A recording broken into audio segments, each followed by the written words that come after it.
To, part 2, कछुआ और उसके दोस्त। कछुआ और उसके दोस्त बोलो।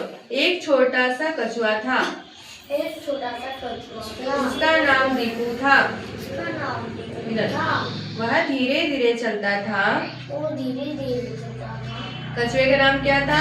दीपू। और वह बहुत धीरे धीरे स्लो चलता था, इसीलिए सभी जानवर उसमें क्या कहते थे? धीमू धीमू कहकर उसे क्या करते थे? चिढ़ाते थे। क्या करते थे बेटा? चिढ़ाते थे। एक दिन जब वह घर जा रहा था, उसे रास्ते में एक बंदर मिला। जब वो धीमू है घर जा रहा था तो उसको क्या दिखा? एक बंदर मिला। और धीमू, तुम कहाँ जा रहे हो? धीरे धीरे चलते हो, क्या कभी घर पहुँचोगे भी? अब वो जो बंदर था वो कह रहा था कि आप इतना स्लो चलते हो तो कभी आप घर पहुंच पाओगे ऐसे स्लो में? आप देखा है कछुआ क्या होता है? बहुत स्लो चलता है, धीरे धीरे। यस। तो वो बंदर कहता है कछुआ, क्या आप कभी घर पहुंच पाओगे? इतना स्लो चलते हो। इतना कहकर बंदर छलांग मारता दूर चला गया। एक वो क्या करता है, बंदर पता है आपको, इस तरह जल्दी भागकर छलांग मारता है। जैसे वो पेड़ से पेड़ छलांग से छलांग मार के वो दूर भाग जाता है। तो वो छलांग मारकर दूसरी जगह चला गया। दीपू दुखी हो गया। दीपू जो है वो बहुत दुखी, सैड हो गया कि मैं धीरे चलता और वो बहुत तेज चला गया। घर पहुंचने पर दादाजी ने उससे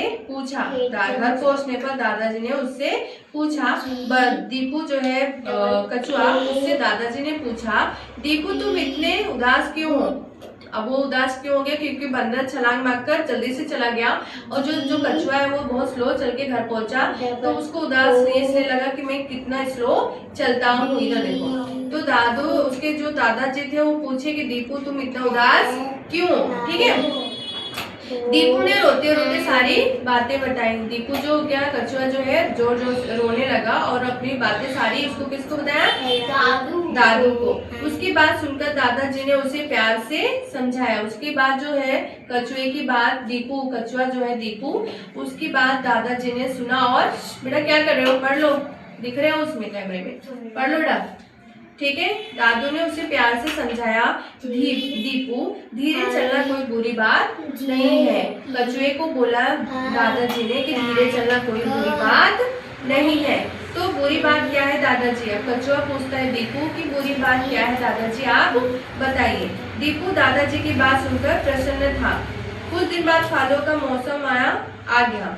फलों का मौसम आया, बुरा सब कुछ ना कुछ खास बात होती है। देखो दादाजी से पूछा दीपू ने, तो बुरी बात क्या होती? दादाजी ने उसे समझाया, रुक जाना बुरा होता है, सब में कुछ ना कुछ खास बात होती है। दादाजी ने बात बोला कि रुक जाना क्या होता है? बुरा होता है, पर सब में कुछ क्या होती है?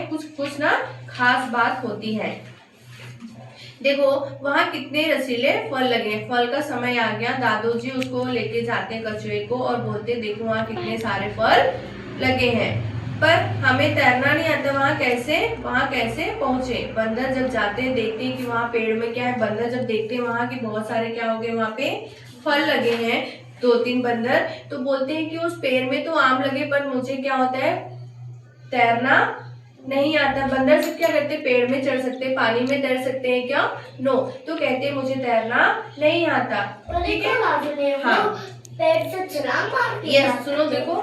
दीपू उन बंदरों की मदद करने के लिए सभी कछुओं को बुलाया और उनसे एक सेतु जैसा तैयार किया। दीपू उन बंदरों की मदद करने के लिए क्या किया? सभी कछुओं, अपने दोस्तों को, सभी कछुओं को क्या किया? उसने बुलाया और एक सेतु जैसे तैयार किया, नाव जैसे। ये वाले में मात्रा नहीं होती है, मात्रा नहीं। ठीक है। सब दोस्त उस तक साथ जोड़कर खड़े हो जाओ। बोले सब एक साथ जोड़कर एक साथ क्या हो जाओ? नदी के तालाब पे खड़े हो जाओ। ठीक है। अब देखो सारे दोस्त क्या हो गए? आगे पीछे ऐसे क्या हो गए? खड़े हो गए। सभी बंदर भाइयों, अब तुम सारी पीठ पर चढ़कर नदी पार कर फल खा सकते हो। अब जब सारे कछुए क्या हो गए? एक ऐसे खड़े हो गए, तो एक के ऊपर एक बंदर क्या हो गए? बोले कि तुम मेरे पीठ पे चढ़ जाओ और पेड़ पे पहुंच जाओ। सारे बंदर कछुओं की पीठ पर चढ़कर नदी के किनारे पेड़ के बीच पर पहुंच गए और उन्होंने सारे फलों का आनंद मिल गया। वापस घर आकर कहा, हमें माफ कर दो दीपू। जब बंदर दीपू के पास आया तो बोलते हैं कि हमें माफ कर दो दीपू। दीपू मतलब कछुआ, आज पता चल गया कि तुम में बहुत सी खूबियां हैं जो हमें नहीं है। अब दीपू उन बंदरों का मित्र बन चुका है। सच है, चलते रहना ही क्या है, जीवन है। ओके दीपू, देखो कछुआ भी एक दिन किसी के काम आता है ना। सब में कोई ना कोई अच्छा व्यक्ति जरूर होता है। ठीक है, यस।